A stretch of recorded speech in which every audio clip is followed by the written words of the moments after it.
ఓం సాయిరామ్. అవును, పాదాలు ఎక్సర్సైజ్ చేస్తున్నాను. ఎందుకంటే మీకు పాదాల్లో బర్నింగ్ అవుతుంది, ఇచ్చింగ్ చాలా వస్తుందంటే, మీకు లివర్లో ఎక్కువ స్ట్రెస్ ఉంటే వస్తుంది, లేకపోతే మీ నర్వ్స్ చాలా డ్యామేజ్ అయిపోయిందంటే మీకు అలా వస్తుంది. ఇప్పుడు మీకు రాత్రికి చాలా మీకు క్రాంప్స్ వస్తుందంటే మీకు మెగ్నీషియం తక్కువ ఉంది, లేకపోతే మీరు నీళ్లు మంచిగా సరిగ్గా తాగుతలేదు అంటే మీకు డిహైడ్రేషన్ అవుతుంది. అందుకోసం మీకు రాత్రికి కాళ్ళలో క్రాంప్స్ వస్తుంది. ఇప్పుడు మీ పాదాల్లో ఇక్కడ చాలా వాపు వచ్చేసింది, మీ యాంకల్ బోన్ లో కూడా చాలా వాపు ఉందంటే మీ హార్ట్, మీ లివర్, మీ కిడ్నీ చాలా స్ట్రెస్ లో ఉంది, ఓవర్ లోడింగ్ అయిపోయింది. అందుకోసం మీకు అక్కడ వాపు వస్తుంది. ఇప్పుడు మీ పాదాల్లో చాలా టైట్ ఫీల్ అవుతుంది, ఈ ఫింగర్స్ కూడా ఫోల్డ్ చేయడానికి ప్రాబ్లం అవుతుంది, హీల్ లో కూడా చాలా టైట్ అవుతుంది అంటే మీకు మినరల్స్ చాలా తక్కువ ఉందమ్మా.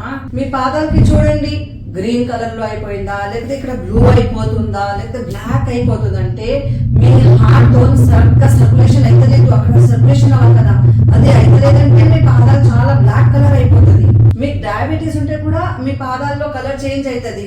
సో చెక్ చేయండి, మీ పాదాలకి ఏ కలర్ లో టర్న్ అవుతుంది చెక్ చేయండి. పువర్ సర్క్యులేషన్ ఉంటేనే అలా అవుతుంది. మీకు టింగ్లింగ్ సెన్సేషన్ అవుతుంది, లేకపోతే హ్యాండ్ క్రీపింగ్ సెన్సేషన్ వస్తుంది, లేకపోతే నమ్నెస్ కూడా వస్తుంది అంటే మీకు B1 డెఫిషియన్సీ, లేకపోతే B12 డెఫిషియన్సీ, లేకపోతే మీ పాదాల్లో అన్ని నర్వ్స్ డ్యామేజ్ అయిపోయింది.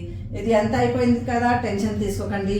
మీకు ఒక మంచి ఎక్సర్సైజ్ నేర్పిస్తాను, ఈ అన్ని ఎక్సర్సైజెస్ చేయండి, మీ పాదాల్లో ఈ ప్రాబ్లమ్స్ సాల్వ్ అయిపోతాయి.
Meeting.